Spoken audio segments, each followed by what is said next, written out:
Let's go! I was checking out the scouting report, and I don't see nothing but bums. You and your whole entire world know that I am the one. You and your squad ain't got nothing for me. Hey. Your organization is looking stressed. What? And now that you haters is running from me, I know that you see that I'm highly blessed. Here we go. Here we go. Here we go. Here we go. Yeah, we live with your boy Coach G. Yeah, we live with your boy Monty. You and your squad ain't got nothing for me. Your organization is looking stressed. And now that you haters is running from me. Episode 23, here we go. The boys are back after a week off of antics, WNBA, NBA Finals, Stanley Cup. Rewind, episode 23. Monty Moss alongside my co-host, my partner in crime, Bryant Garvin, who is coming off a great week from our social media platforms for our recent clip in regards to Caitlyn Clark. I can't promise you I'll be nice to him tonight, but I do promise all of Caitlyn Clark fans I will fix his ass tonight. Guarantee it. No problem. I got y'all back. We are good. But we're live. Another edition. If you haven't, please like and subscribe to our YouTube channel at @the_GSC3, as well as follow us on all social media platforms at @the_GSC3. We're almost there, Bryant. 200 subscribers on YouTube. It is a long grind, but of course, we're putting in the work. We're showing up weekly, but we'll get there. I am not happy to start tonight's episode. I want to give a public apology to America for I led them down a wrong path once again. Damn it, I'm just losing in life. The Edmonton Oilers are officially out of the Stanley Cup Final, losing to the Florida Panthers last night in a very depressing defeat, losing 4-2 in the series. I'll get into a little bit later on in tonight's episode. But we got two good guests, Bryant, coming on, blessed us with the presence. One of them you know personally, one of them I know personally. So happy we can kind of bridge the gap with this ahead of next week, which will be our first live episode next Wednesday, 9 p.m. sharp, from a very special place. A promo video will be coming out this week. Shout out to our guy Chris in 1990 Studios for releasing it to us. Does a great job as always on all of our socials with the clips that he puts together. But Bryant, man, how do you feeling? Welcome back. Good to see you. You looking good. I'm sure you're feeling good with all your Caitlyn Clark media hate that you've been receiving in your DMs as well as in your messages on TikTok. How are you, brother? Good to see you. I'm doing fine. The only thing that you need to do is fix your analogy. That's why the hockey team won, because they sat there and listened to you, said that they was going to freaking win. Caitlyn Clark, did they win? No. Caitlyn Clark needs to fix her game. So, you know, and don't sit here and say that she doesn't have anything to work on. She has stuff to work on. I wasn't going to say that. Yes, she was. Look. No, I wasn't. Look at your No, face and look at your body language. Bullshit. She has work. Body Now, language. if she fixes her game, then she's going to be a problem. But She ain't a problem now? no, she's a shooting problem. Yes, man. She makes defenses adjust. You got to adjust to that. Of course. Yes. She's a problem. She's a shooting problem. Yes. But other than that, man, she got work to do, and she knows it. She knows it. She's not a phenom yet, but it's getting there. It's getting close. Getting close. But the WNBA is trying to be like the NBA. It's what it is. That one thing, she got hit in the face. Right? We get into that. Yeah, I know we're going to get into that. But I got a lot to say about that nonsense. Why? Oh, you'll see. Why? Well, You'll see. The Rewind brought to you by Global Sports Entertainment 3. Let's get into it with our guest that's coming on tonight. Our first one, my brother. It's been a long time coming, reconnecting. First met in 2013, but this fellow gentleman is kicking ass and taking names in life. Love to see it. From West Orange, New Jersey. This brother attended Quinnipiac University in Connecticut. Nightmares. I live in Rhode Island. He's a two-time Sports Emmy Award winner and associate producer currently at ESPN. He currently works on live event graphics for NHL and MLB broadcasts. Our guy, Jonathan Banks, will be joining us. His first episode of The Rewind. Unfortunately, the Edmonton Oilers are supposed to be holding up that Stanley Cup right now, but Florida Panthers are back-to-back Stanley Cup champions. But, Jonathan, good to reunite with you virtually. Welcome into the Rewind, brought to you by Global Sports Entertainment 3. What's good? How are you? Yeah, appreciate you having me on, brother. Great to be here. Yeah, it's been a minute since those soccer days up at Ironbound. But yeah, man, life's been good. It's great to see what you built too with this platform. Love checking it on the Facebook group and happy to join you guys tonight to talk some ball here. Not going to talk as much hockey. That's over, but got some good stuff coming here. We're talking to Bryant before the show, and then I can tell he's got some takes here, so we'll get into it. I know that you kicked his ass in soccer and just left him standing there with his sneakers and sitting there. He's like this. Fuck. Well, I know you did. Well, it's funny that you say that because most of the time, John and I were teammates, and our chemistry was pretty solid amongst our 1-2 punch. But I do want to give a special shout out to Mr. Neves, who gave me the opportunity from a kid from Riverview Courts to keep me active, keep me off the streets. He understood the bigger picture, and without his blessing, I probably wouldn't be here. But he plays a part as much as everybody. Hope everybody had a great Father's Day. Bryant, how was your Father's Day? Even though you missed my baptism on Father's Day Sunday, shame on you, boy, I tell you. But how was your Father's Day? Happy Father's Day again. But how was yours? I watched this young man online get baptized. I wasn't coming down there on Father's Day because it's supposed to be for fathers. And yeah, it's my day, and he decided to get baptized on Father's Day. That's a special moment. Yes, I understand. This is one thing, Jonathan. This is one thing you understand. I had this young man since he was 4, right? 4 years old. So you've seen all life events. I've seen all his life. Oh, yeah. He's been around me like a thorn in my ass. I can name you how many birthdays he's missed. I can name you how many Thanksgivings he's missed, how many Christmases he's missed. I can graduations he missed. Thorn in my ass.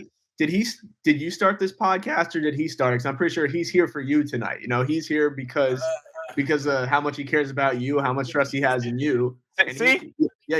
He's having fun with it, but it's your influence, and he's like, I gotta support my guy. Hey, I can see it both ways. Bro, I'm gonna see it both ways here. See, on both sides, baby. But he's speaking facts. I like him already. Because at the end of the day, we are here because I jumped in your ass at our house. In this instance, I'm Michael Jordan, and he is Scottie Pippen. But you saw how Scottie got over his head sometimes, during, those Bulls 10-year runs. And, we're going to put you as Dennis Rodman in this case because, I was going to say, you don't know what side. I don't know if I'd look good in those black dresses, but we'll see. Well, if you have any major injuries, I know Brian's had a few back surgeries from his playing days. I know I broke my pinky playing football in 3 places. I had to get that repaired.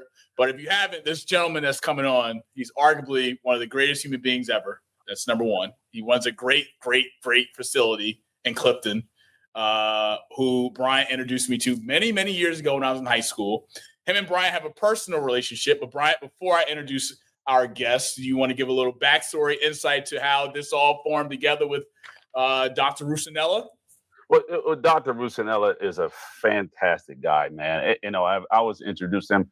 He came by the school and handed me this notebook pad, and he was giving them out to all the coaches. And I was looking at it, and I was like, what is this one year? And I was like, I'll take a look at it. But my schedule is so busy. So it came back full circle, and his name popped up into my face again. And I said, all right. So we had a mutual friend with Shep. Shep introduced me to Dr. Russonella, and we, ever since then, became a stronger bond. And I haven't looked back. I kind of send kids to him as many as I can. I send myself to him as well, because when I ever have an issue, he doesn't turn me away. He puts me on a schedule. He finds a way to get me in there immediately. My daughter is going to him and have taken care of her at the present moment. So he's a guy that if anybody has a personal injury as far as orthopedic wise, he is one of the guys to definitely go to. I recommend him 10 out of 10, 20 out of 20, without a doubt. Well, just a general FYI, folks, if Bryant Garvin pisses me off tonight, Dr. Russonella, you're going to need to schedule to see Bryant immediately after I'm done with him. All right, I'm going to see him this weekend, but he pissed me off tonight one time. He's going to need some help. He's going to need some help right away. But, however, Dr. Michael Russonella is a highly skilled and experienced board-certified orthopedic surgeon and sports medicine specialist using the latest state-of-the-art procedures. He helps patients and long-term injuries and conditions. This includes arthroscopes to the knee, ankle, hip, shoulder, and elbow, along with total knee and hip replacement and trauma surgery. He also performed and utilized some of the latest cutting-edge non-operative techniques to assist his patients, including platelet-rich plasma, PRP, bone marrow concentrates injections. He is the CEO of North Jersey Orthopedic and Sports Medicine Institute in Clifton and Nutley, New Jersey, 2 facilities. He and the physicians at North Jersey Orthopedic and Sports Medicine Institute are specialists in orthopedics, pain management, physical medicine, and rehabilitation and total body wellness. Addressing patients' pain is where they start, but maximizing wellness function is their goal. Their approach is individualized to each patient based on their unique goals, and their treatment plans are logical.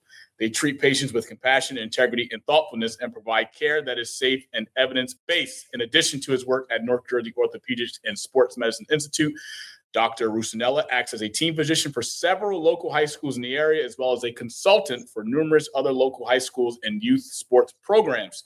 He truly enjoys helping his patients get back to peak performance level. Where is that when Bryant was around? I am not sure. With a passion for orthopedics and sports medicine field, he completed his undergrad degree as well as numerous postgrad courses in exercise physicality at Montclair State University in Upper Montclair, New Jersey. He then went on to earn his doctorate's medicine degree at Lake Erie College of, can't pronounce that, excuse me. NPA. Upon graduation, he completed his residency in orthopedic surgery at Peninsula Hospital Center in Fairway, Rockaway, New York, and at North Shore University Hospital in Manhasset, New York. He then had the opportunity to complete a fellowship in sports medicine at the American Sports Medicine Institute in Birmingham, Alabama. Go Bama, which is an institute well known for treating world-class athletes, specializing in total body wellness. The doctor is board certified in orthopedic surgery by the American Board of Orthopedic Surgery, an organization with the goal of establishing educational and professional standards of orthopedic residents and surgeons is weak, evaluating the qualifications and competence of orthopedic surgeons. Additionally, he's a proud member of the American Academy of Orthopedics, the American Academy of Surgeons, and the American Society for Sports Medicine. Shame on me tonight, folks. Orthopedic surgery is a branch of surgery concerned with conditions involving the I don't want to say that either. Orthopedic surgeons use both surgical and non-surgical means to treat. He's going to come on and correct me for this shit because this is bad. Trauma, sports, spine diseases, sports injuries, degenerative diseases, infections, tumors, and disorders. Let's just get this guy on because I didn't even run through this to read his overview. Very disrespectful. Shame on me. But get Doc in here, please. I need some help and some assistance. Dr. Russonella, look, we got some things we need to clear up. Monty. So I need Hey, Doc. Doc, we got to get him to say Peninsula. I need your help. So how am I saying this? Which one? Osteopathic? Is that the one? Osteopathic. No. Musculoskeletal. Musculoskeletal. It's all good. You did great. Brian should have just read this. This was a bad idea. I read 90% of it. Because I know the words. You know the words. Next time, from anything medical moving forward, you good thing this isn't Jeopardy or Wheel of Fortune, because I would have failed. Can you spell this? Can I buy a vowel? Can I do that? But Doc, good to have you here. Welcome into the Rewind. Officially, your first episode appearance. It's good to have you on board. Shout out to BG for bridging the gap to get you on. But how are you doing, sir? How are you, brother? Good to see you. Nice to see you, man. This is awesome. You got some little podcast size followers. You got your mentor there, and you guys have a good time here. I don't know if I can keep up though. I'm going to try. I keep talking about that, man. That fan in back there. I don't know what that is, but that thing is big as my house. It's It's a little cove. Oh, that's a little cove, little wood. Let me tell you, I'm intrigued by that thing back there. I'm sitting there looking at it like, hey, I got it. You helped pay for it though. With the amount of I didn't set up. I didn't want to go up. I wasn't going into the office or anything. I figured this is perfect right here at the kitchen. I'm good. Perfect. That's But, cool. thank you guys. Thanks for having me. Brian and I know each other for quite some time. Monty introduced me to Monty. It's probably been over 10 years. I was in high school. Yes.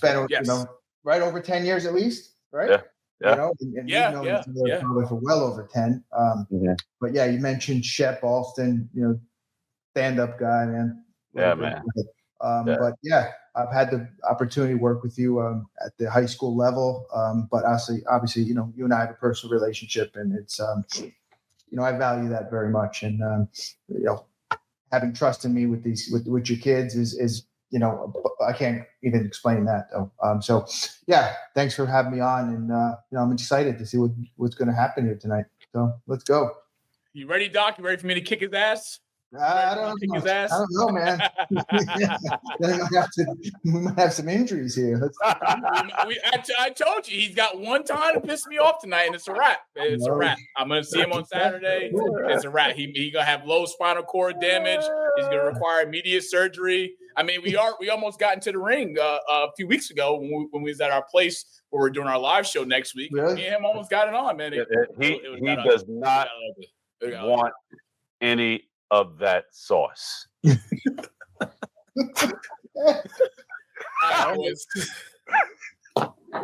does not want that sauce. Jonathan, go to FanDuel. I'm going to be the underdog for this fight. Brian, I was going to say, you gotta be plus 300, plus 400 at this point. I'm plus like, 400. We're talking measurables, and measurables, not intangibles, none of that stuff, just measurables. Like, you got to come up with some stuff in the next week, my man.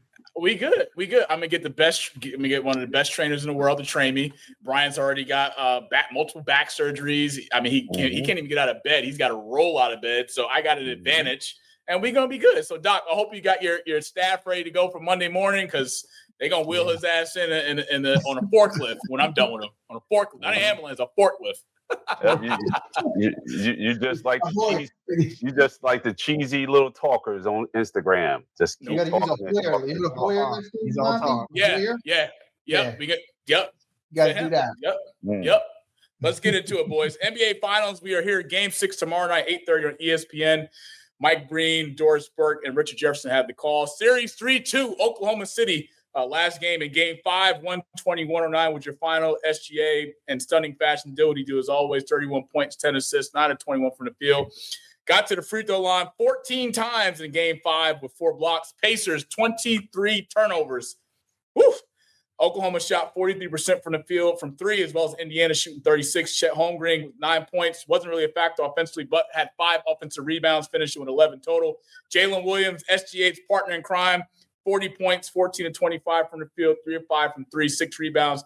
Tyrese Halliburton wasn't really a factor in Game 5 with only 4 points, 0 of 6 from the field, 0 of 4 from 3, 7 rebounds, 6 assists. Pascal Siakam does what he do as always in this series, producing 28 points, 9 of 15 from the field, 3 of 6. Officially, if you guys haven't known, Tyrese Halliburton is listed a game-time decision for Game 6 tomorrow night against OKC. Bryant, I know for a fact Indiana's going to need Halliburton if they have a shot to tie this game, to force a Game 7. But with Halliburton possibly missing Game 6, how critical is it for Indiana to have Tyrese Halliburton ready to go for Game 6 with their season on the line? Well, if you look at it, and you know me, it's my coaching over the past 30 years. I've always say when you take one out of the top 5, it's kind of difficult to have that energy and that kind of calibration with a new starting lineup in there. It kind of throws things off. But with this team, they're so used to playing 6, 7, 8 that putting that 6th person to replace him in there, you can, if he plays, great. But if he doesn't play, then I don't think you're going to lose much. Maybe not. I'm not sure. I got them winning this game because if we said it last week, one is going to win one time, the other one's going to win. They're going to flip flop, play that little ping pong type basketball game where they're going to win on each other's court. We said that. and it happened. So we had one more game for them to win, the Pacers, and then OKC will win in Game 7. That's how I feel. They're going to step it up to the plate.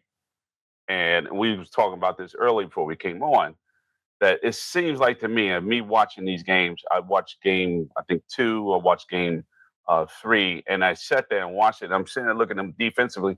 They don't play as hard, man. They flip-flop. They play hard one game. It seemed like it's done intentionally. I don't know. I could be wrong, but that's what it seemed like to me from my years of coaching. My guys came out with assassin. I know it's a one-and-done type deal, but these guys make it, I think, $1 million per game. So if I'm them, I would play the ping pong too, just to make $7 million out of the series. I would do it, and they let the last game count for those who's the best team.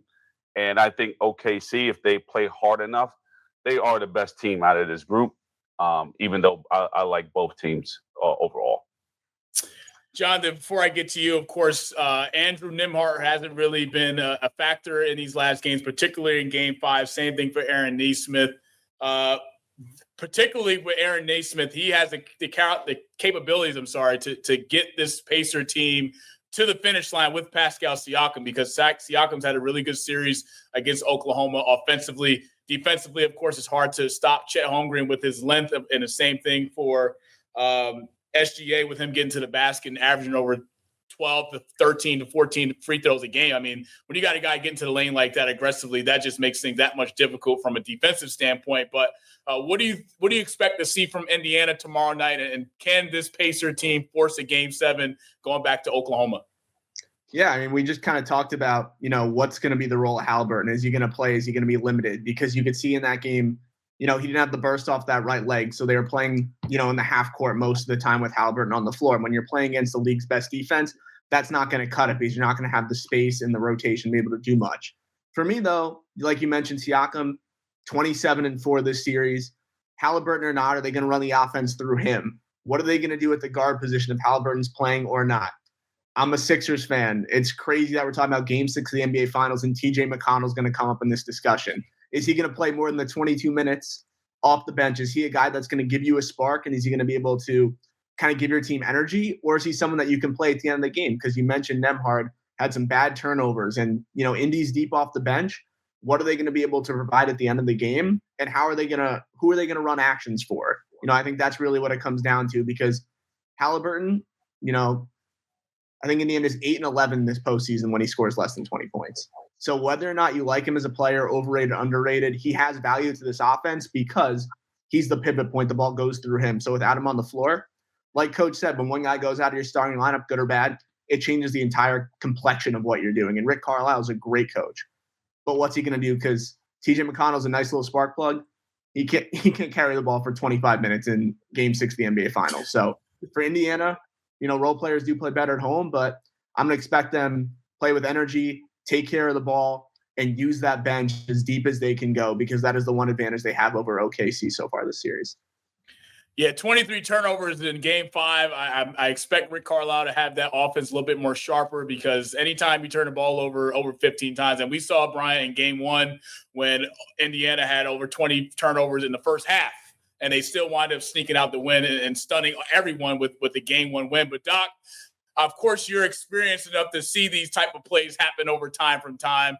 Regardless of Tyrese Halliburton's playing or not, yes, it's a bonus that they do have him. But how healthy is that right leg? Who knows what he can do? Of course, the MRI results have yet to come back yet. Listed to be a game time decision. But who do you have winning tomorrow, and why for Game 6 tomorrow night? You're asking me now, right? I'm asking you, Doc. You're asking the Doc. Okay, so I'm going to go again. I'm not going to use this as a medical reason. We don't know the MRI results. I don't think they came out yet. You're right. He's most likely got a grade 1 or 2 strain. If he had a grade 3, he's not even walking. Okay. The non-conventional thinking is, okay, he's not playing. They're going to, step it up, but maybe they don't have enough. You guys said it really good. I'm going to have to agree. I think they can pull it out. And whether the NBA wants this to go 7, I just feel like these leagues want, obviously the Stanley Cup didn't go 7, but everyone thought it would. But yeah, I think they'll go set. I think they'll win tomorrow night, Indiana, and you'll see a game 7, and then all bets are off on that. But as far as him playing, I think he's going to try to play. They have, they got everything, all the modalities to try to get him on the court. I mean, he played the other night, but what is his production going to be? I think he's got at least a grade 2, and that doesn't get better in 2-3 days. So let's see what happens. Yeah, I think Indiana will win. So from a production standpoint, Doc, if he is a grade 1, does that helps his chances in terms of obviously going through his warm-ups, going through pregame routine, stretching to kind of get him to be the best he can be, despite not being 100%? What would be the difference between a grade 1 playing-wise versus a grade 2, and how much of an impact would that hurt him from an individual standpoint on both ends of the floor? Yeah, I mean, I think if it's a grade 1, you're just talking a mild injury.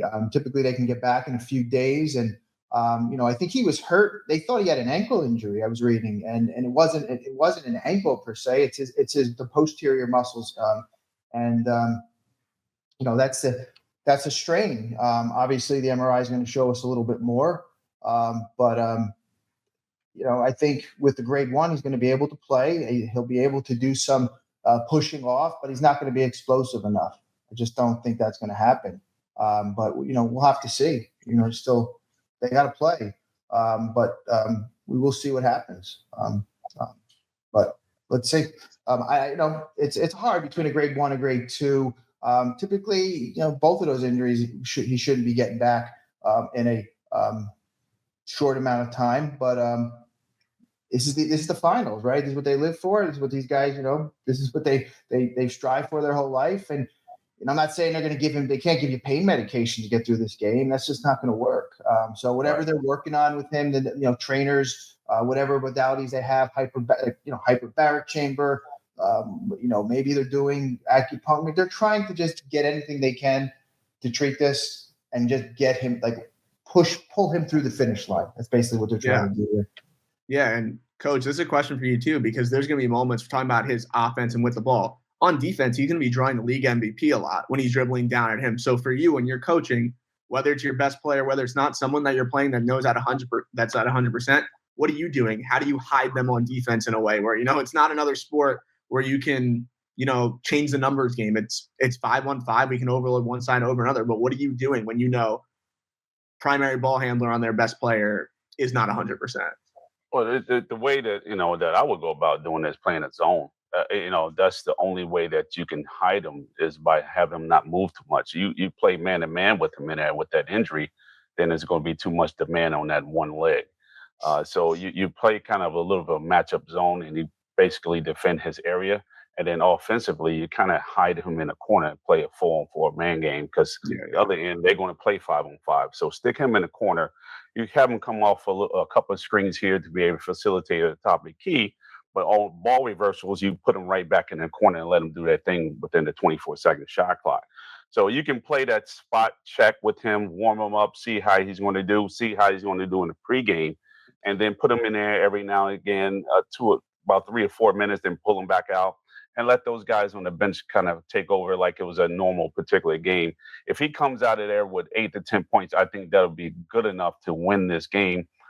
And have him rest a few more days and pretty much do that again. But OKC is going to see how they're playing it, and they're going to have to do this again because he's not going to be healthy 100%, and they're going to adjust to it in Game 7, and they're pretty much just going to finish it. For sure. Yeah, Game 6 tomorrow night, 8:30 p.m. Eastern Time on ABC. You guys can have the call for that. Mike Breen, Doris Burke, and Richard Jefferson. I look forward to Game 6 tomorrow night. I think it's going to be an exciting game with all, of course, Indiana playing a lot more better at home than what they do on the road. They do average over 110 points to 115 points at home. Factor. I look forward to seeing what Rick Carlisle is going to come out with in terms of his lineup. Maybe if Tyrese Halliburton's not ready to go, where do you go for your starting lineup? Do you bring Obi Toppin? Do you give him more minutes to play? Is TJ McConnell, how much of a spark can it be, as Jonathan touched on? It's going to be a good game, but it could go either way. I'm not going to say Indiana's done and dusted because we've seen big-time performances from Pascal Siakam just as much as we've seen him last series against the Knicks in the Eastern Conference Final. But I look forward to Aaron Naismith. He's the guy that's got to be the spark for this Pacer team. He hasn't really been anything, especially in Game Game 5 with his performance, but if Indiana wants a shot or have at least a shot at the end of the game in that fourth quarter, Naismith's got to have one of Naismith's games, and that's knocking down threes, that's getting to the basket, that's being aggressive. And Rick Carlisle's got to mix some things up defensively because what they were able to do in Game 5 just wasn't good enough, allowing Jalen Williams get a career-high 40 points. When you got SGA that's averaging over 30 points alone in the playoffs, as well as the NBA Finals series, you give Jalen Williams a guy that can get a spark that can beat you multiple ways, score 40. It's hard to beat that. It's hard to stop that, and Indiana just didn't have enough. Can Jalen Williams do it again? Can OKC go into Indiana and shut the place down and walk out here as NBA champions? To be determined, we shall see tomorrow night.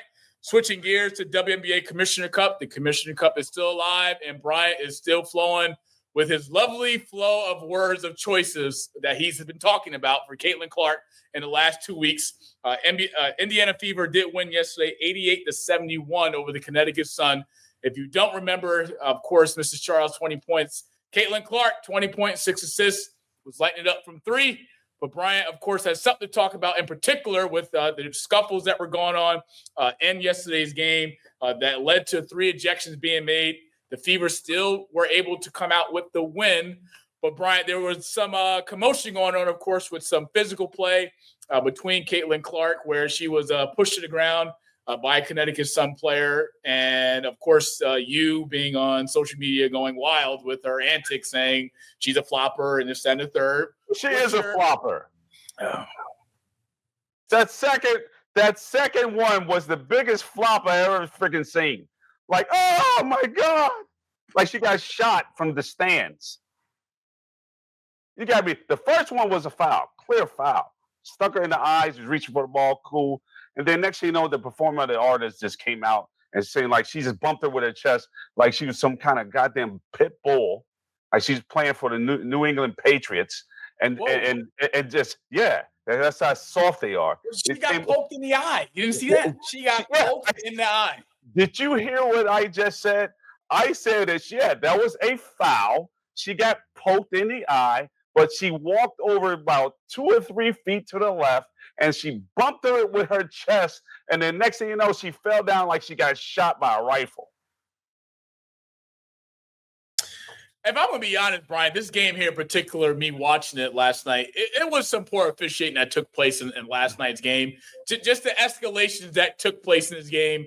Referees, they didn't have no control over this. That's what led to all these wild ejections and Kaitlyn getting poked in the eye. But to call her a flop is just that. I didn't call her a flop. I said that scenario was a flop.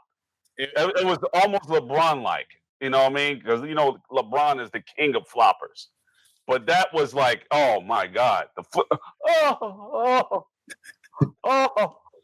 Like, oh, my God. I'm sitting there like, I'm like, get up. Now, you know that if we're in the park, and Jonathan, you can attest to that, and Doc, if we're in the park and we're playing 5-on-5 in the park, you mean to tell me, because I've been hit in the eye and I've been cut right underneath there. I'm not going to sit there and go like this, and next thing you know, someone come and bump me, I'm going to fall on concrete. It's not going to happen. Right. It's not. You know this. You know it. You down in Pennington Court. Is that going to happen in Pennington Court? Absolutely not. Well, first off, 9 times out of 10, any street basketball that you play, there are no officials. 2, there's hard fouls committed all the time. And 3, 9 times out of 10, there's no ejections. Now, street ball versus the WNBA is 2 different things. All right, okay, then. So thank you for calling a flop, because you just did. It wasn't a flop. She got poked in the eye. Tell her ass to play tougher. She got an elbow from the side, which led her to fall. Look, tell her to play tougher. And we was talking to Jonathan earlier. The way I look at basketball, the way that we play is nowhere near the way they play today. Today is like a bunch of 2 marshmallows touching each other. Yeah, and that's not an NBA, WNBA. That's just basketball in general. That's what it looked like 20 years ago to now. I mean, just the way that you're powering. And one thing I do like about this, though, is that Kaitlyn Clark and J.C. Sheldon, they have beef going back to college. Ohio State and Iowa. Like, there is pure animosity there. And I appreciate that about the game, too. We don't have to love everyone. Just if you're a competitor, you're a competitor. So I love seeing that. And I did have this game on last night, and I thought the same thing. These are people with a history going at it. Flop or no flop, you don't like the extra theatrics, but you like that there are people here that are ready to play and ready to fight through anything. So you can appreciate that about the sport. But, yeah, I mean, now, and then thinking back to 15, 20 years ago, what's a foul, what isn't, it looks like a totally different basketball game. And my dad would be on here saying the same exact thing. What did you think about the officiating last night? What did you think about the officiating last night? No, I agree with you. I think, any game in any sport that escalates to this level, there are missed calls to be made there. Now, the players have a responsibility, but at the same time, officiating is there for a reason. If they think they can get away with a little more, they're going to do a little more. If you're getting hit hard and nothing's being called, I think in your brain, you're going to try and sell more to get more calls for your team, which is, I think, an example of what we see here. So whether it's a reputation that someone flops too much or whether someone's getting hit around too much because the officiating's bad, those are two different things, but they influence each other for sure. Officials are afraid to make calls because they're being told not to. It's terrible. The travels, the little missed calls here and there. I mean, I'm sick of it. That's why I don't really watch it, because I watch more college basketball than I do anything. Yeah. I mean, I watch college sports, I watch college football, I watch even the freaking college baseball before I've been watching. It's bad. I can't stomach it. You can't get inside of a game and dictate the pace by letting things go. Call what it is. And I've been saying this to a lot of officials, especially on the high school level, and some of those guys are officials on the college level. Call it what it is. That's why you have rules. That's why you go to classes. That's why you study those rules to be able to make those calls and do it appropriately. Now you're letting things go. It becomes an entertainment. It's a business. You're trying to put butts in seats. I get it, but you still can do it the right way. The physicality. I love the Dennis Rodman type. Let's make it happen. Caitlyn Clark, hey, fight. Let's go. Get it moving. I've been involved in those as a head coach. But yet, all this flopping and flinging and all this other stuff, go face to face like Jordan and those guys used to do. Look at each other and amp it up. Great. I like that type of tension. Put each other in the damn chokehold. I don't care. But all this other flopping, I can't stomach it and then make it look like a theatric of the Phantom of the Opera. I don't deal with that. Yeah, so just a quick update from the WNBA. They came out with a statement saying that they will not suspend the players that got ejected. Neither player will face suspensions after a pair of scuffles. And last night's game, Indiana guard Sophia Cunningham, who was handed a flagrant 2 and immediately ejected for a hard foul on J.C. Sheldon with 46 seconds left remaining in the game, received a fine in addition to the standard fine that comes with earning a flagrant 2. So not a happy payday for her. She's losing money coming out of the bank account. Brian, as a financial advisor, you would probably advise your client not to go out there and commit stupid flagrant fouls. But Indiana people got the win. Are you going to congratulate them on the win last night? Oh, yeah, absolutely. I'm going to congratulate them on the win. But, thank you. That part, they losing money, and now they don't make that much money. Nope. And now you're taking money from something they don't make that much. And it's like, now you go make the game even softer. I just don't understand it. I want to watch the games all the time. I pick and choose when to, because I can't stomach it. I like physicality. I'm a football guy. You know that.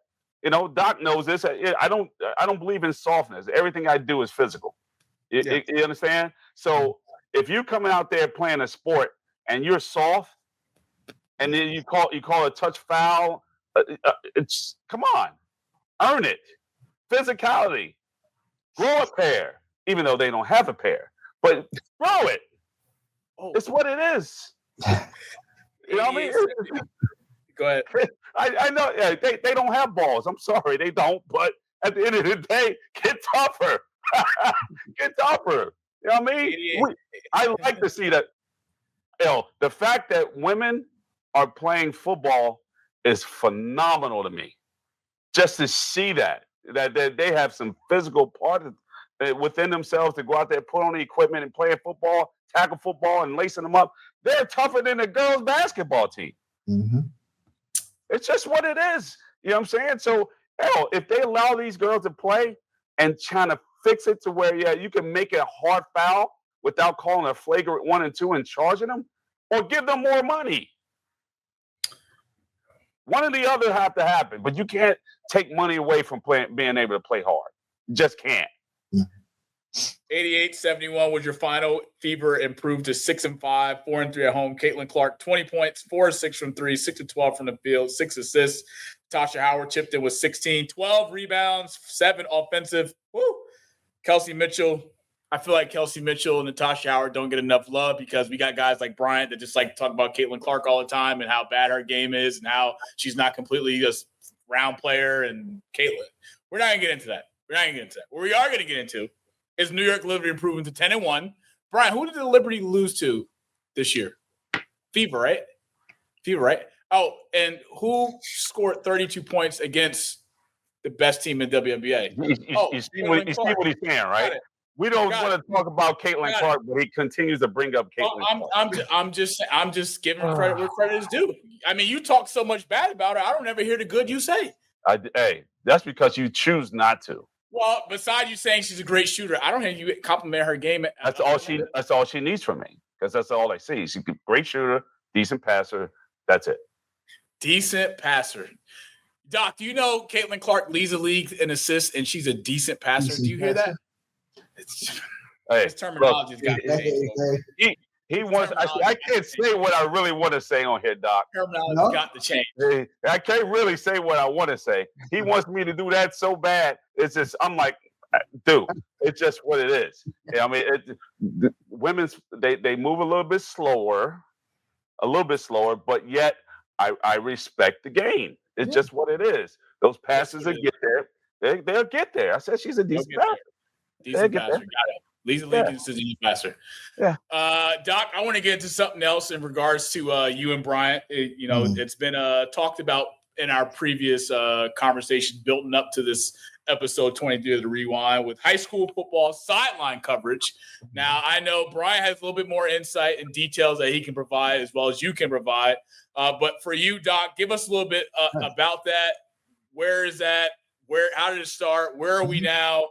Bryant's impact, because I know for me personally, I know you're on the sidelines for the All-Star game that takes place every year in New Jersey. I believe it's played at Keene University, if I'm not mistaken, or has it changed? I know every year is something different.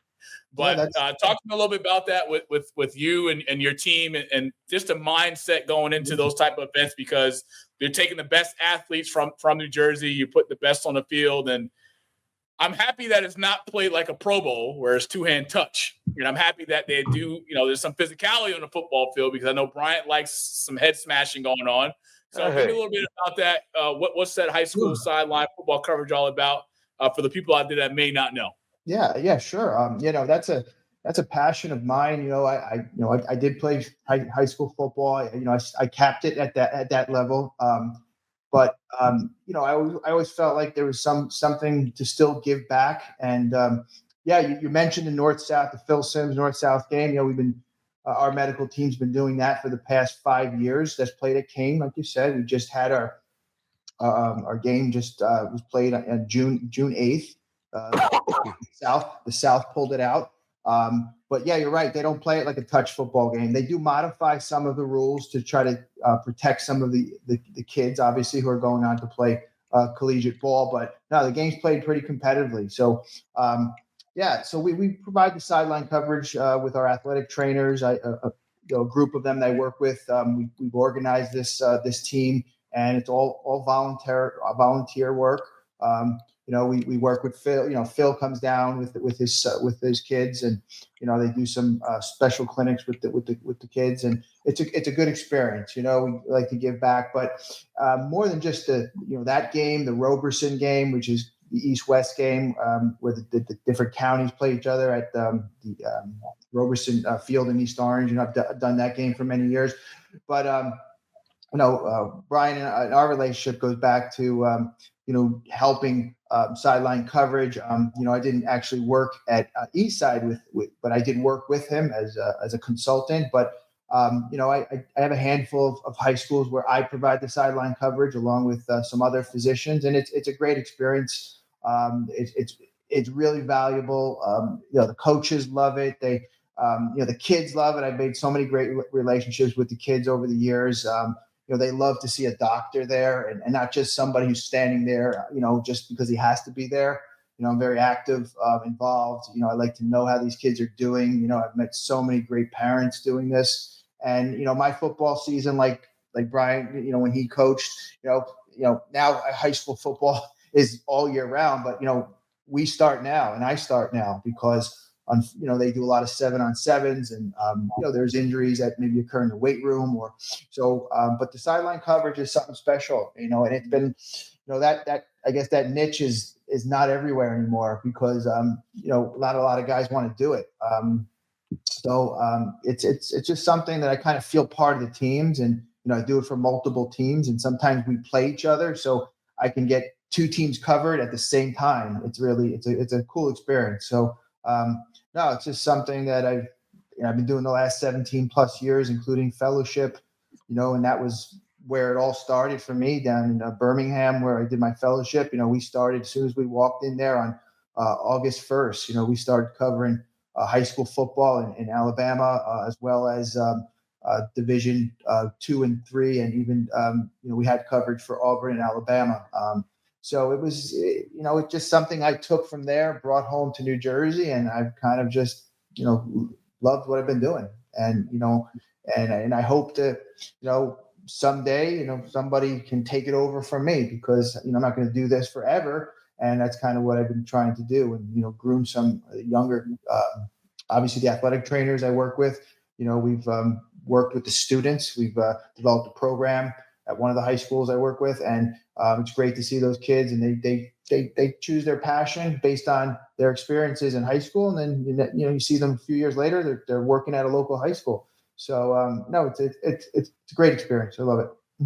Hey, Doc, I find it amazing. When I left Lock Haven University from coaching there, and I came down to Newark, and when I started coaching in high school in 1997. I found it amazing that at that time when I was coaching, there were no doctors, there were no trainers at all for years in the city of Newark. Or any city probably in the state of New Jersey. I found that to be an amazing and alarming at the same time.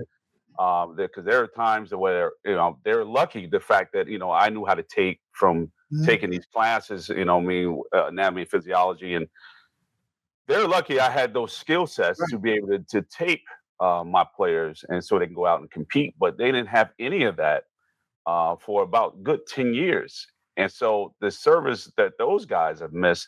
I've seen so many injuries where I had kids that had torn ACLs and the whole nine during that time.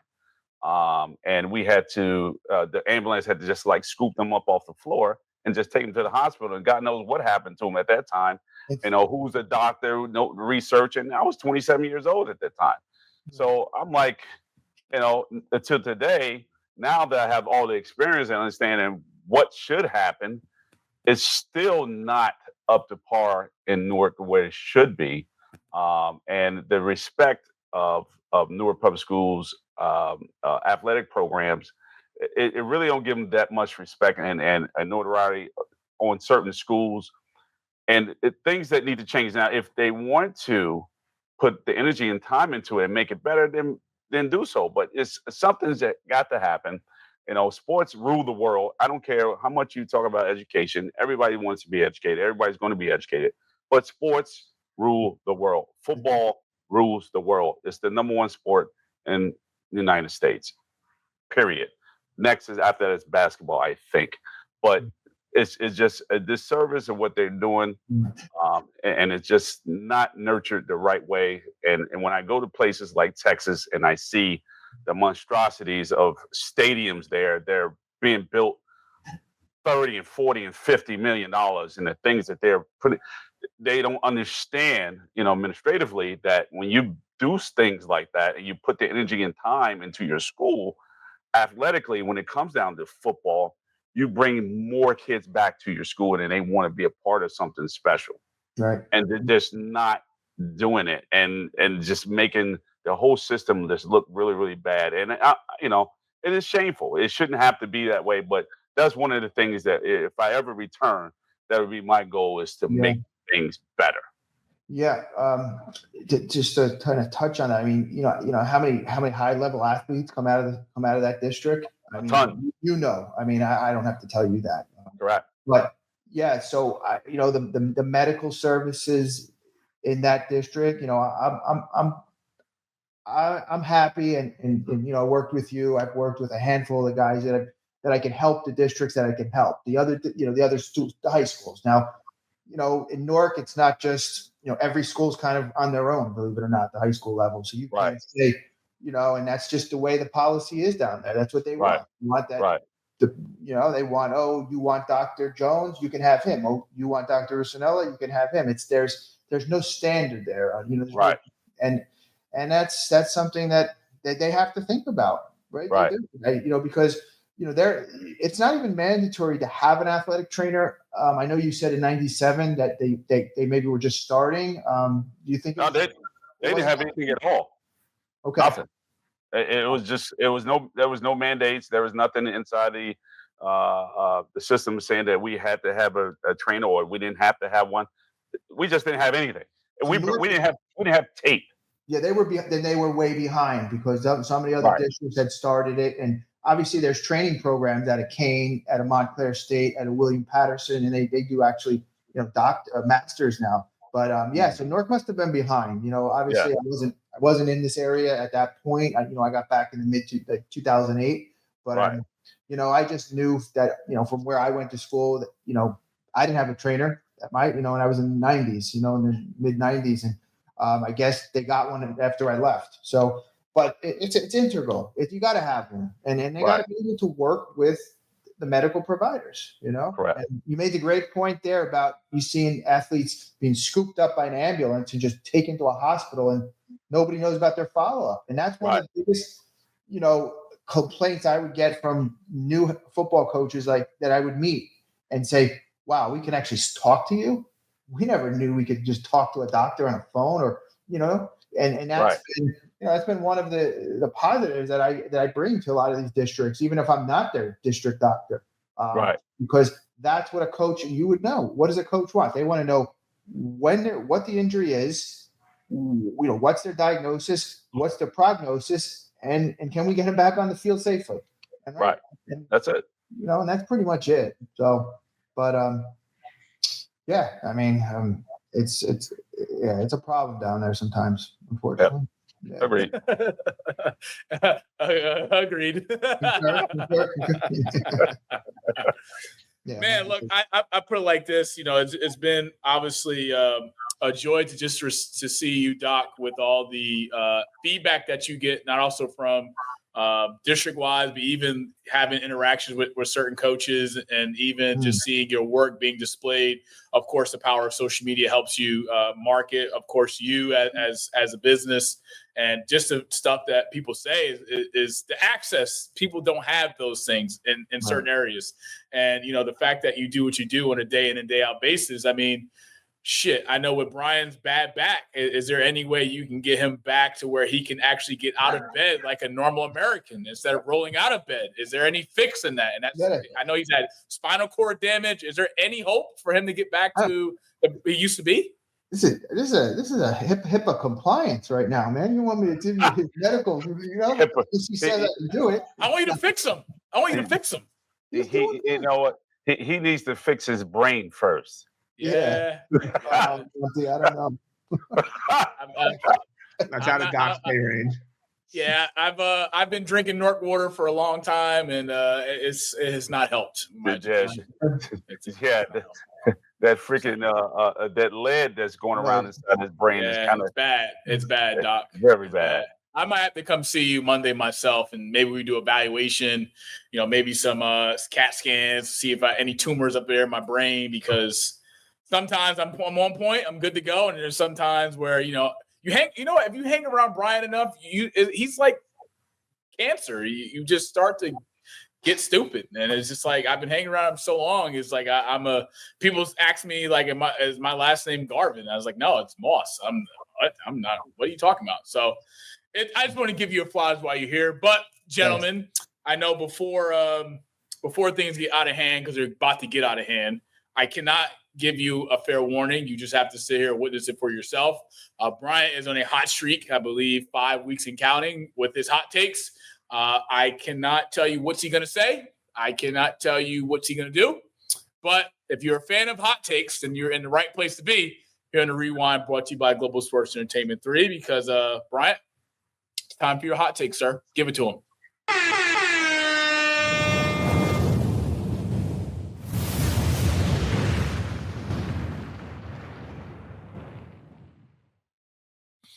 Hey, we had this situation. We talked about this at the beginning of the Rewind, and we talked about Ace Bailey. Ace Bailey is one of my premier guys. He's going to be a problem in the NBA. I was raving over him at Rutgers and very disappointed in what Rutgers did this year with this young man. Did not get him into the tournament. They had a hell of a basketball team. I know a couple of guys left because of NIL, but yet the fact that he didn't make the tournament and he's going to probably be a top 5 draft pick in the draft this year, that's a disservice. But the young man has been chirping about who he wants to play for and where he wants to go, and he doesn't want to play for Utah, and et cetera, et cetera. And my suggestion to him is that if he didn't pay attention to the NFL draft, he just needs to be quiet and let his people handle his business. Once you start, son, they will freaking destroy you. And they will kill you to a point that they will forget about you. You're young. You have a long, great career ahead of you. Stay humble. Be correct. Let your handlers handle it. But don't come out your mouth and say these things because you're already behind the 8 ball. Be drafted. Become your next Jordan or whatever you want to be, Scottie Pippen, so whatever the case is. Be that. Do that. But do it humbly and do your thing and let us enjoy watching you on the tube. And after that, once you get your 20, 30, 50 million, you can say whatever the hell you want. Be like Colin Kaepernick if you want to. Say whatever you want. You see how he got destroyed. Well, listen. We're not going down. We're not going there, but yet he got destroyed. Understand what happened in front of you. Shut up and do what you got to do. Make it happen. Be humble and let us enjoy watching you, because I hope you come to the Bulls. That probably won't happen because I know it won't. Jonathan, I want to get your perspective on this because, of course, Ace averaging over 17 points a game for Rutgers. Again, Rutgers had 2 lottery picks on their team this past season with Dylan Harper and, of course, Ace Bailey. However, Rutgers listed Ace Bailey at 6'10". Watching him on television, you may have thought he was 6'10". But, however, during the 2025 NBA Draft Combine, he had disappointing physical measurements, standing just above 6'7". Now, that's a problem. None of his athletic testing seemed to jump off the page for evaluators. And from what multiple NBA scouts have seen during his draft combine process, they don't even consider Ace to be a lottery pick anymore after all of the evaluation that they did. But, Jonathan, what's your perspective and take on what you've seen from Ace in college versus, of course, post his NBA draft combine? He's already turned down multiple NBA interviews and turns from teams. He only wants to train with the Philadelphia 76ers. I guess the plan is to be closer to home. But what's your take on that? Well, as a Sixers fan, when the lottery comes out and I see we're picking third, Ace Bailey's obviously one of those players that I'm starting to, I don't trust myself as a film evaluator. I'm going to trust people that are smarter than me, that have been around the game, know the game. So I'm going to read, bring everything in. Obviously being a Jersey guy too, watching Rutgers this year. The thing with Ace Bailey, his physical skill, his intangibles, his shooting prowess, that is rare. He's a player that can score well. He operates mostly from the mid-range. About 63% of the shots this year came from the mid-range. He is a very good type of scorer. What does he lack? His decision-making, his ball handling, and his defense. So when you look at it, this kind of guy, where does he fit? Does he fit in Philadelphia? Yeah, he does, because he can score at will, and that team is, they're looking for another scorer. But in terms of his success in the NBA, I think Coach had a point. This is a guy who uber talented, has a lot of people that are supporting him, and he doesn't need to say anything right now. He should show up to his workouts, do what he has to do to get to that next level. And once he's there, the ball's in your hands. Prove it and show what you're capable of, because he has all the ability in the world. He shoots the ball really well from the mid-range, especially when he's contested. So he has the ability there, just needs to develop in some key areas. But right now his headlines shouldn't be about who he's going to work out for, who he's not going to work out for, because the combine's great, but your tape is your tape. And there are questions about why Rutgers didn't do what they were supposed to do this year. But it's still, hey, wow, Ace Bailey can really score the basketball at will. So where does he fit in the NBA? So for me, I like the player. I don't like the headlines that he's created because of what's happening not on the court. I just want him to keep working at his craft duty is to do, because, it's not just an Ace Bailey thing. Like, I wish every rookie just comes in and succeeds in the NBA. But obviously there are different obstacles, team fit, team culture, what your role is on the team that's gonna prohibit you either way. But Ace Bailey, just keep your head down, keep working. And I do think he's gonna end up in Philadelphia, and it works with Maxey and Jared McCain. But for him, I worry more about, doing the things that you need to do to develop, because it's not cute in the NBA when you can't play defense. That's something that he's really gonna have to figure out. Yeah, Jay, it's funny that you say that. And hang on, Bryant, with that, because again, when we talk about his talent, the talent on the tape shows that he can get to the basket. He can score. He can shoot from mid-range. He can create for others with drive and penetrate. But when you have the baggage that comes with it, and what I mean by baggage is his camp, a lot of front office executives have been rubbed the wrong way because of his baggage of his camp that comes with it. And what I mean by that is you can't go into draft interviews with different organizations, or you can't come out and say that I don't want to interview with the Lakers, or I don't want to interview with the Bucks. This is a part of your evaluation that is going to help you get to the next level. You don't get to pick and choose where you want to go in terms of your team. If you're a lottery pick, things change all the time. I could be ranked the number 2 player in the draft. I can drop to 4. There could be trades. There's tons of things that happen from the build up to the draft, to draft night, to the first pick. There's things always moving. And I think it's been unprofessional, because when you have multiple executives and scouts question his preparation, question his focus going into these different events, those things will add up. And if Brian can tell you this, because he's been around the game for a long time, he's had multiple players that have went through this draft process. You got to be air sealed tight. You got to go into these workouts ready to kick ass and kill in front of these different coaches, in front of these different front office executives, because you can't afford to come out with things like this, because it only drops your draft stock. And last thing we need is to see a player of a caliber that Ace Bailey has, and what we know he can bring to an NBA front office, to an NBA organization, regardless of its immediate impact, regardless if it's a G League, if it's a two-way type of deal, who knows? But for one, Rutgers listening at 6'10", you've already shot him in the foot, because now you got all these executives that's expecting a 6'10" Ace Bailey to come kick ass during these draft processes, and then come to find out he's only just above 6'7". Now his skill set has been questionable as well. So now it's like, now we have to go back to the drawing board. Is he really considered an NBA lottery pick? Now, Bryant, you've been a fan of Ace Bailey. You compared him to a young Kevin Durant, knowing his scoring attributes and what he can do offensively and his length defensively. But with him now being reevaluated and listed to being 6'7", where do you see his draft stock possibly happening? Is he a mid-first round guy, or does he drop all the way late first round, if not early second? That's why I said I hope the Bulls get him, because of that reason. He has the ability to do some things, but he needs some work. His ball handling skills are not that great. He's a great shooter, but he's unorthodox, and it's just he has a weird game that's effective.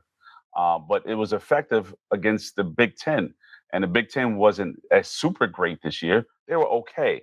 But again, you didn't get them into the tournament. You just didn't. You had a mediocre season, and it's almost like I just don't understand it. But yet you're productive. I don't think he's going to go in the top 10. I hope I'm wrong. I hope he slides down to with the Bulls, because the Bulls would need him. I know Philly needs him. But will Philly take that chance on him versus someone else that they could get that's more polished?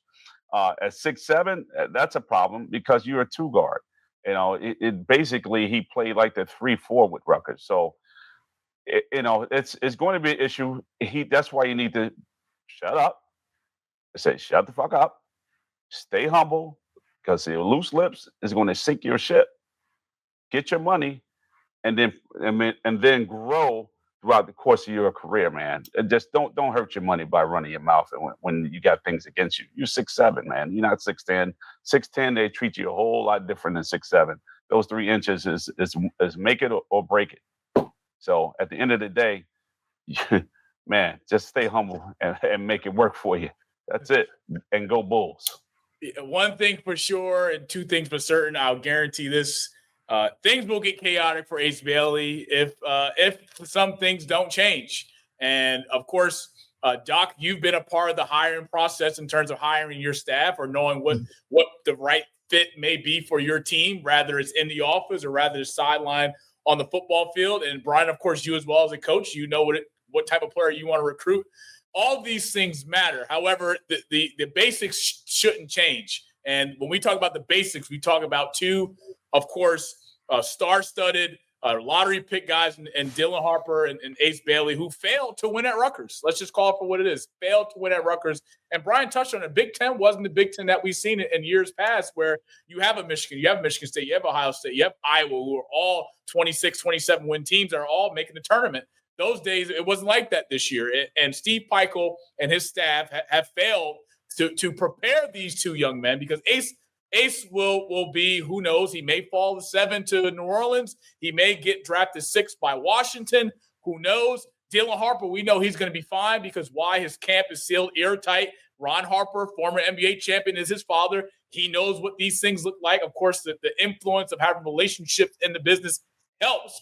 But Coach Peichel and his staff failed to prepare Ace for the next level. And knowing what comes with the next level is being, proper, being, of course, talking with executives that can make or break your career. These things all add up. And Mike, Doctor, you ain't going to hire somebody who's going to come in and be a wise ass or be, too ego driven. And Ace has been that so far, but we shout with Ace Bailey. Bryant Garvin, coach's hot take of the week. He strikes again. We'll see what kind of buzz gets from that. Jonathan, great take, of course, on Ace, because we know what he can do, and we'll see what happens as we get closer to the NBA draft coming up in a few months. But it's now time for the rewind of the week. Let's get into it, folks.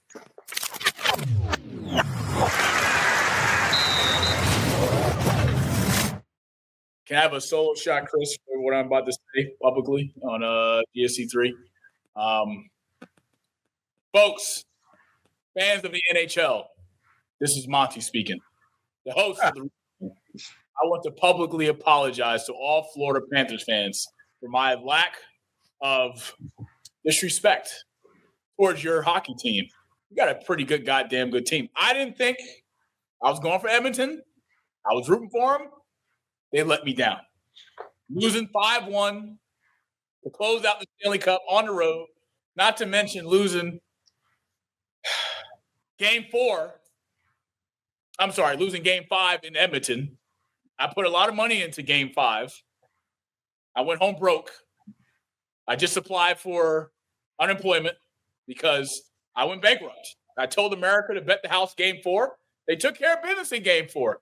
Bring that momentum to Edmonton, lay an egg. But I have a victory cigar here for all Florida Panthers fans. You guys deserve it. 2025 Stanley Cup champions. Now, Doc, I know you're a big hockey fan, and I want to get you, Jonathan's perspective on this series because not also did Edmonton lose the Stanley Cup for the second year in a row to the same damn team. Florida's back-to-back. They're the king of the NHL. But a fun fact, if you didn't know, Coach Paul Maurice, who's the head coach of the Florida Panthers, is the first head coach / manager in MLB, NBA, NFL, and NHL history to win multiple championships after winning 0 in his first 25 years as a head coach. Only coach to do it. Fun fact. But for you, Doc, you've seen this Oilers team. You know, of course, where does the future lie with Connor McDavid? Does he come back? Where does this team go in terms of building a winning roster? I thought they had the answers. Of course, Skinner let me down in net. We're not going to talk about that. But Florida being back-to-back Stanley Cup champions, in your opinion, what's been your opinion, or I should say not even, let me ask you a better question. What's been your perspective on this Florida Panthers team after winning back-to-back Stanley Cup champions? And sending Edmonton Oilers fans home, like myself, home sad and ready to cry. Well, yep. How often do you see two teams go back to back to get there? And I think when it ended last year, the odds makers had these two going back. I mean, I'm suffering through a really dry spell here in New Jersey, so it's rough to be a Devils fan these days. But anyway, this team is very difficult to play against, the Florida Panthers. I mean, the way they forecheck, it's amazing. I mean, they don't let you breathe. I mean, the only reason why I think this wasn't, this wasn't, it could have been closer, is because Edmonton they're so gifted. Those players, their skilled players are the top. I mean, but they didn't have enough. And obviously, I know you don't want to talk about goaltending. They didn't have the goaltending either. So that's what cost them, I think, at the end of the day. But you can't take anything away from Florida. They're well coached. Paul Maurice, he just knows how to get it done. He's been around, like you said, for a long time. I remember him, and I'll outdate myself, when he was with Carolina. I'm going to say it, and I think he won a cup there. I'm pretty sure he did. I'm not, and look, you brought it up. I mean, they got Marchand right there. I mean, getting him probably sealed the deal. This guy is clutch. How many clutch goals did he have? It's amazing. I mean, you could go Reinhardt, Tkachuk. I mean, he's great, and he wasn't even that big of a factor. So they had so many guys. Bob is good. He's very good, but he didn't have to be great. And they got what they deserved. I'm a big hockey fan, so even though my team's not anywhere near it, I was happy to see it. Well, of course, Doc, to be a Chicago Blackhawks fan, I do join you in the years of misery, downfall, and disappointment. Yeah, because both our organizations. Well, the Devils made the playoffs this year. They did lose first round to Carolina. The Blackhawks, we're itching to kind of get back into some type of playoff contention. But Jonathan Sam Bennett has been phenomenal in this series. Is the same that you could say on a multitude of levels from this Panthers team. They had a collective from start to finish. I mean, just the Game 5 performance from Florida. Edmonton just had so many chances on power play to get one in the net. They didn't get one. Connor McDavid wasn't a major factor in this series at all. Only scoring one goal, which he scored in Game 5, which I thought would have been sort of the difference maker to kind of get his game flowing back. We do know, arguably, he's the best player in the game. Some may say he's not. But for this Florida Panthers team to be back-to-back Stanley Cup champions, is there anybody in hockey that can beat Florida in a 7-game series?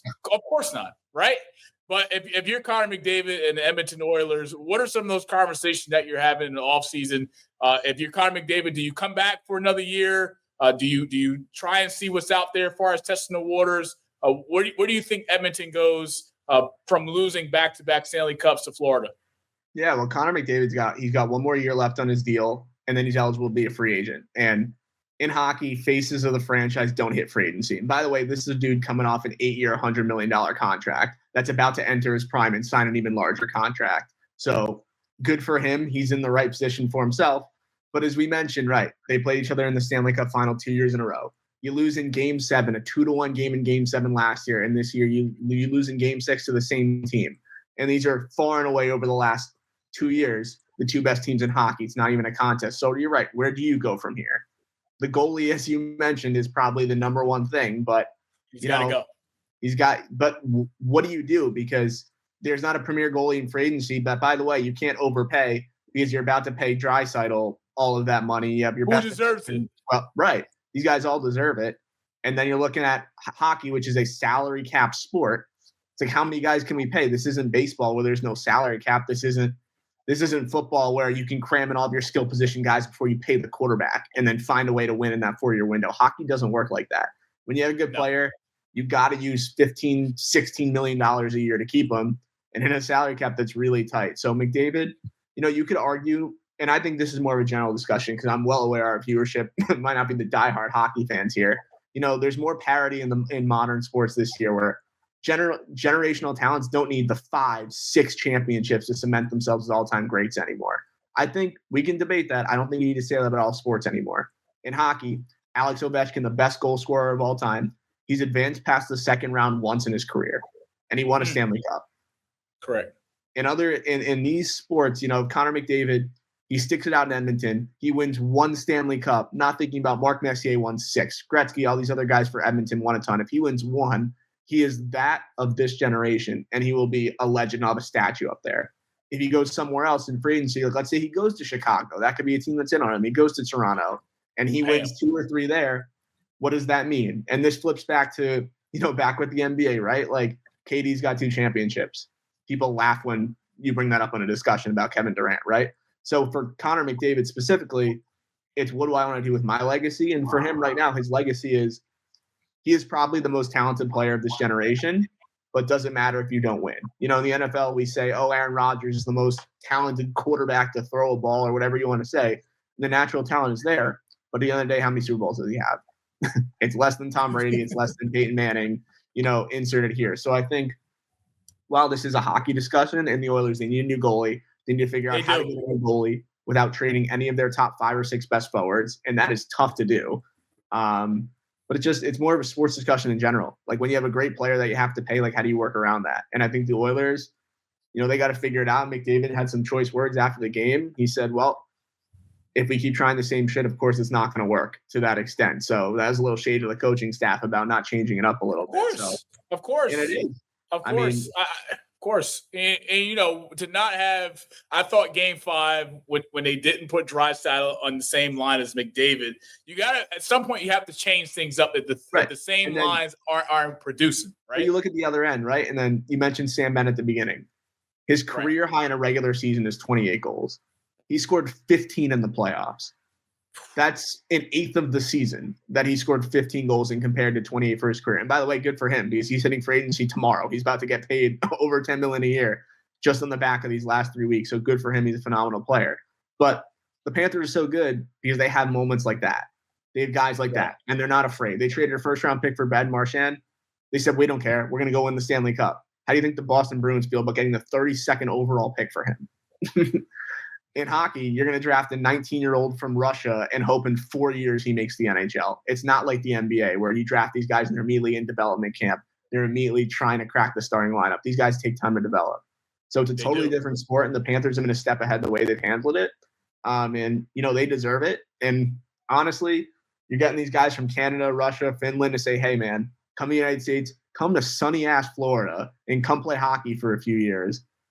What would you want to end up there? Would you want to be, in cold Boston? Would you want to be in Minnesota? These guys, they found a spot where they can win and be in the sun, right? So I think that is a massive asset. Don't get me started on no state tax in Florida too. But these guys have found a way to get it done, and credit to them. You mentioned Paul Maurice. They got the right head coach there, a player coach that those people would, die on the ice for, and they got a bunch of warriors. And, we talked about Matthew Tkachuk a little bit, like in general. Just for people, they got Matthew Tkachuk by trading away Jonathan Huberdeau, who at the time was probably the best player in franchise history, for Tkachuk. It was a superstar type of trade 3 years ago, 3.5 years ago, that kind of flipped the NHL because everyone's like, why are the Panthers doing that? They just traded their best player. Well, maybe he won't score as many goals, but they got a guy who fights, who hits, who sets the tone. And I think that is so important in sports, to find guys that do that. So I think, it's not just an NHL talk, but the Panthers, they found a way to do it. They found a way to build a team. Dad's from Philadelphia. I'm an Eagles fan. The Eagles find ways to do this every year with guys they draft, guys they pick up that are just fighting. And that's their mentality. They're going to find a way. And you look at championship teams in every sport, that's just what they do. They got a few dudes, but they got everyone who's playing together. One beat, one sound. Paul Maurice has got a star-studded system, well-oiled machine down in Florida. They are the Stanley Cup champion 2025. They are the kings of hockey. And until anyone can beat them in a 7-game series in Stanley Cup, don't tell me otherwise. But if I'm the Edmonton Oilers, Stuart Skinner, it's got to go. That guy played more worse and net than Bryant has played in his entire career, as well as Doc performed in the surgeon room. That guy, he let me down so bad, it wasn't even funny. The amount of goals he allowed in both game 1, 2 were just, what the? In general, how do you How do you sleep at night, right? You're at the peak of your profession, and you just lost 26. twice to the same team. 26 years old in the prime of getting ready to. I mean, at one point, you can make the argument that he's been the best goalie in the Stanley Cup playoffs, but obviously that went down the drain. I gave him too much credit. I think he must have watched this a few episodes ago when I was praising him in the Oilers and how much he was good at net. And then they brought in Calvin Pritchard, and I thought Pickard. I'm sorry, and he was good. Game 5, he was good. He came in after Skinner allowed all those goals. He only allowed 1 goal in the win. I'm thinking, all right, bring that momentum back. And look, you got to remember, make it happen. This is essentially the Cowboys losing the Super Bowl twice in a row in Canada. This is going to be relentless for these guys, like the way they're going to have to rebound with all the pressure and everything on them. It's a whole different animal. It's a whole different animal. You know, our producer Chris is from Canada, and he was pretty upset that when Edmonton won to advance to the Stanley Cup, they put the Edmonton Oilers colors downtown Toronto. And Chris is a Maple Leafs that's fan. sacred. He wasn't. Yeah, he was. Well, Maple Leafs fans are arguing now that they are the second best team this year because they took the Panthers to 7. So I think Chris might have something to say about that. Well, unfortunately, the Maple Leafs didn't make the Stanley Cup playoffs, and the Oilers did. And same result as last year. Doesn't matter.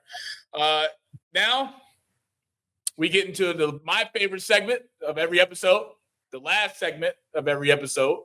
Now, Doc, hang in there with me because I know that you have a lot of friends and power, and I may need your help to position me a job for where I'm about to go. Floss and Moss, let's get into it.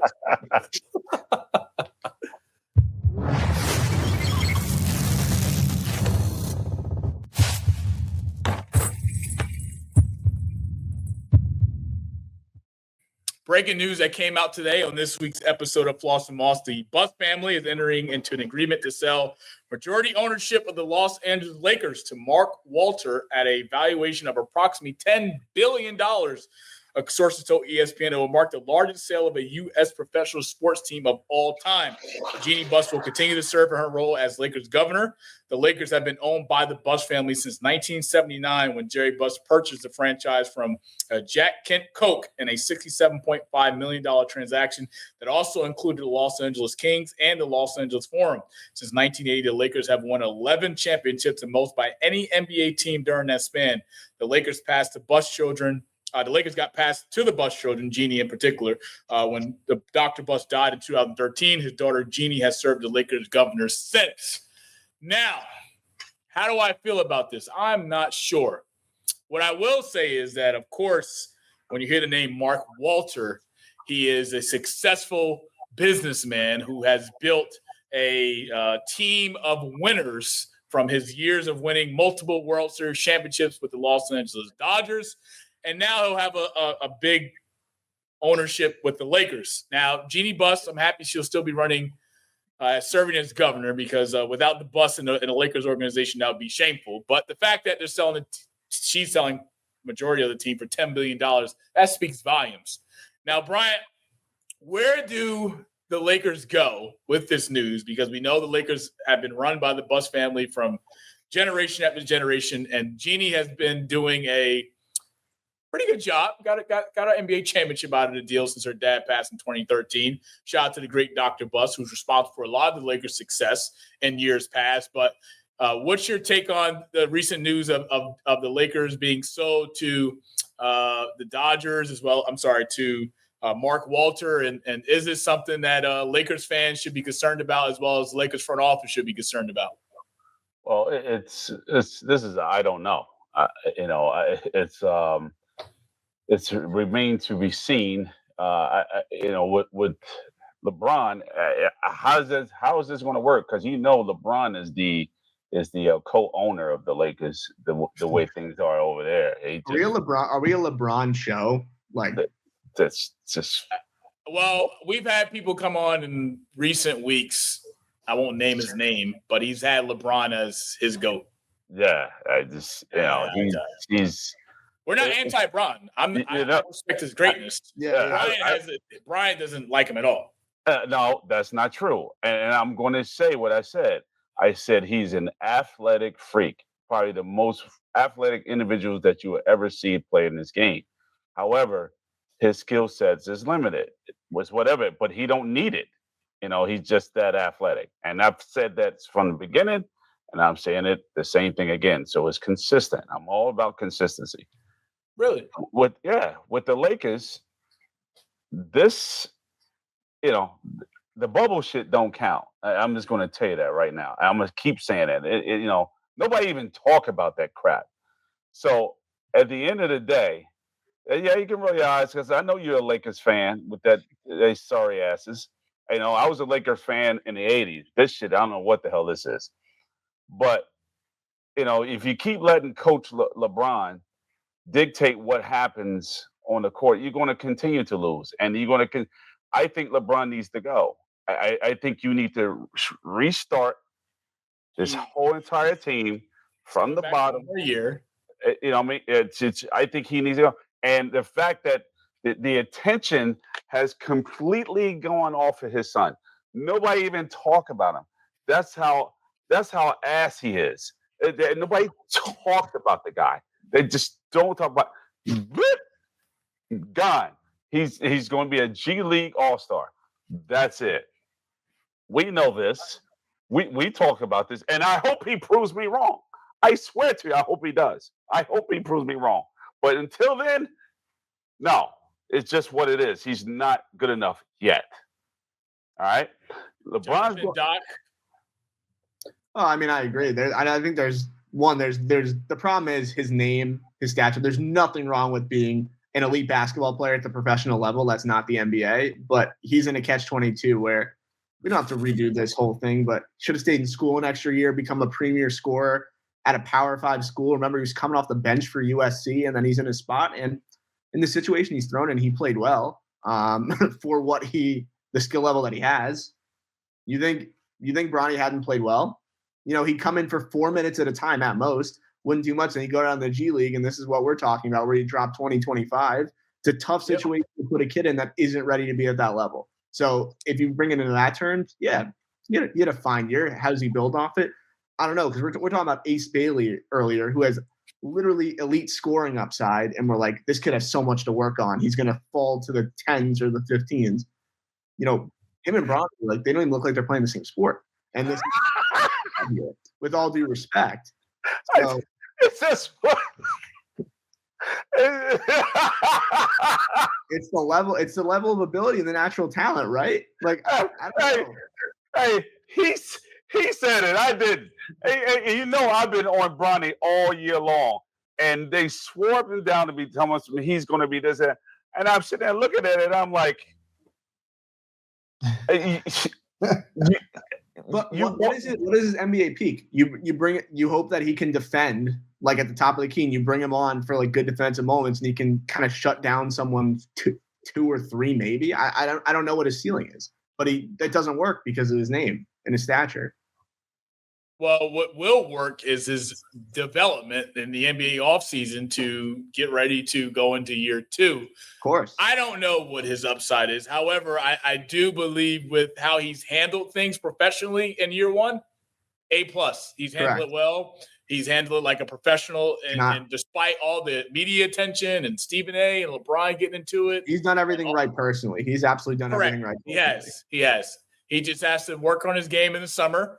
Get some things tightened up and hopefully be able to compete for a roster spot with the Lakers. Now, being on a roster spot is one thing, but playing is another. I mean, JJ Redick has a lot of high hope in him. He's talked about him highly enough in year 1 about his game and his approach to the game. But Bryant knows you can have that one summer where you can go from trash to great. It happens. It does happen. You see JJ Redick and his adjustments in the playoffs? And you want to sit there and put your faith in JJ Redick? First off, really? he done a phenomenal job year 1 as a coach, over 50-something wins, brought the Lakers to the playoffs. The Lakers' issue was they had no big. Okay? No, that was big. LeBron. LeBron coached that team. Your bench was mediocre. It wasn't consistent. JJ Redick has a pretty good, well-rounded staff full of NBA experience. And look, it's his first year coaching the NBA after having 0 years of head coaching on his resume. 0. LeBron coached that team. They made a trade and got Doc. We're going around the room. Yeah. No, I'm going to echo at Bryant. I was a Laker fan in the 80s, 90s. What happened?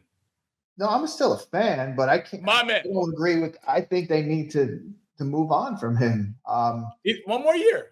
Oh, he's got one more year left. All right. He's coming back next year. He's already announced on his podcast with Steve Nash. His focus this NBA offseason is just, of course, getting his body healthy as it can be, going into getting ready for another year in the NBA. But, Doc, I think the Lakers, I think we're going to be fine. I guarantee we'll make the playoffs this year. I can't promise the Chicago Bulls will, but, That's okay. We don't have LeBron. We don't have Bronny. You're right. You know what you have? You know what you do have? For a long time. You know who the Bulls do have? Billy Donovan. Yeah, and they keep that scum bum.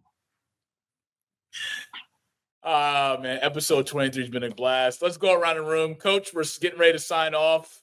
Doctor, I hope you can find a cure for Bryant in some capacity. I don't know how I put up with it week in and week out. I don't know. I just don't know. I mean, I've had people that reach out to me privately and say, yo, what the hell is wrong with your co-host? Is he okay?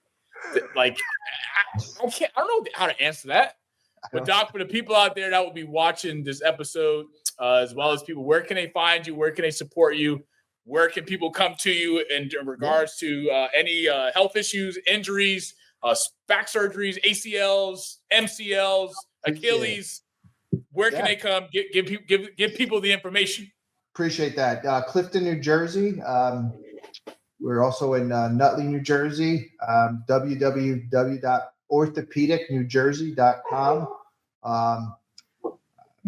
That's pretty much, you can go right to our website. You can Google my name. You can Google North Jersey Orthopedic and Sports Medicine Institute. And you can see me on the sidelines at many local high schools in Essex, Passaic County, and Hudson County. And, I'll be at a lot of these 7-on-7s that are starting up the next few weeks. So, you need me, and you can follow me, you can come here and see me, participate on this podcast. So I really appreciate it. It's been something else, I had a lot of laughs here. I can tell you that. You can't tell me that Dr. Russonella does not look like Steve Kerr. He looks just like Steve Kerr. You put a picture up with him and Steve Kerr.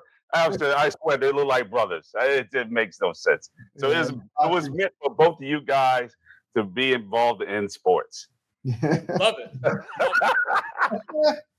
Jonathan, I know you're doing big things at ESPN, holding the fort down, carrying the fort as you always do, putting in the work. You've come a long way from, of course, us meeting as young Jedis in the world to fast forward with you, of course, graduating college and being in the business. But for the people out there, give them a little bit more where they can find you, follow you on social media platforms, because one thing about the Rewind, they do show a lot of love, and we want to make sure you get the love and receive all of it. So tell the people. Yeah, for sure. Appreciate that. Just on Instagram at jbanks16, Facebook, Jonathan Banks. I'm a member of the group. This is a good reminder, to get Facebook back on my phone, be a little more active, but appreciate the time, appreciate the love, fellas. It's been a fun hour and a half, and it's great to see what this has grown into. I remember being one of the first members of the original Facebook group and seeing it grow to over 1.5 whatever it is members. Man, it's been a cool ride to see. So appreciate the time. It's been fun, but man, just enjoying life, man. Nothing better than working in sports and being around the game. So appreciate that. And at any level, at the high school level to the pros. It's just great for all of us just be able to take it in and just, get a little escape and also, treat it as if it's the most important thing as well. So appreciate the time, fellas. Always a pleasure. You'll be back. I'll be in the sports world soon in some capacity. I'm gonna have to. Yeah, we gotta get you in there, bro. We gotta get you in there. Something's got to give. I'm starting to think I'm in the wrong business. Maybe I shouldn't have went for communication. Maybe I should have went for sports medicine. I could have been working with Doc or something, making hundreds, if not hundreds of thousands of dollars a year and driving a nice Porsche and living a life, living in a house. I'm starting to think I'm in the wrong business, man. Come on, I could still bring in. You don't ever say that. Don't ever. It's a big TV you got back there, though. Listen. I'm not going to tell you where I'm at because if I was home, I'd set up damn sure one like this. I'm grateful though to do this. But Bryant, last words before we sign off. Rewind episode 23. Give it to him. Look, I'm happy just to be here. You know, I'm old, just like Mike. You know, I'm 54 years old, turning 55 here in a couple of weeks, and I'm just happy to be here. What's that? Are you coming to work? Of course, I'm coming to work. I told you that last time. I just want to double check. You just don't listen like to everything else. Double check. Yeah, I told you that. You know, this is not work to me. This is something I love to do. But I appreciate this, and I mean, and I'm trying to do at least 1,000 episodes before I call it quits and do something else. By that time, Monty should be in ESPN and doing whatever he needs to do. And I'll be his travel partner or something, or his financial guy, or I hold his suitcase or some shit. His handler. And do what I do, because I'll be an old ass man by that time. But at the end of the day, man, this is a great platform, and for everyone to advertise their stuff wherever they are, and people can reach out. And trust me, it works, because I had all kind of people reaching out to me from the last post I did with Caitlyn Clark, and it was hilarious. So, and they tagged and said a whole bunch of things. So it's going to be on there. It's going to be on all platforms. It's live right now on Facebook, and we had a good group of guys that's there right now, and young ladies as well. And I look forward to this and seeing where this is going to be in another 5 years, man, because we're doing something good, great, and special, and I appreciate it. I don't know if I got 5 years in me doing this, bro. I'll tell you that shit right now. By that time, I should already be far more. Jonathan should already be promoted at ESPN. I should already be in the business at some point. Doc should already probably be nearly on someone's yacht retiring. Hold on. Does Stephen A. Smith still do this stuff? Nonstop. A lot of money to do it. Yeah. All right, okay then. So just pay attention. Hey, look. What I'm saying is that this is just the beginning. You're gonna have to do this and more. That's you fine. just don't know it yet. Just make sure there's zeros at the end of the checkbook. That's the part. We got to make the zeros. We got to put the work in for the zeros. We're going to continue to put in the work. 23 weeks strong. We're going to keep this thing rolling. We'll see if Brian shows up for work in 2 weeks with his birthday. If he doesn't, great. We'll put Doc and Jonathan back. We'll have a great time probably without you. Probably be the best episode yet, just playing. But Brian, tell the folks what we're getting ready to do before we sign off. Next Wednesday, a very special episode 24. If you guys know, I love Kobe Bryant, big Kobe Bryant fan. He wore 8, and of course he wore 24 at the Lakers. But episode 24, special to me in my heart. Give the people where we're going to be at next week. Next Wednesday, 9 o'clock.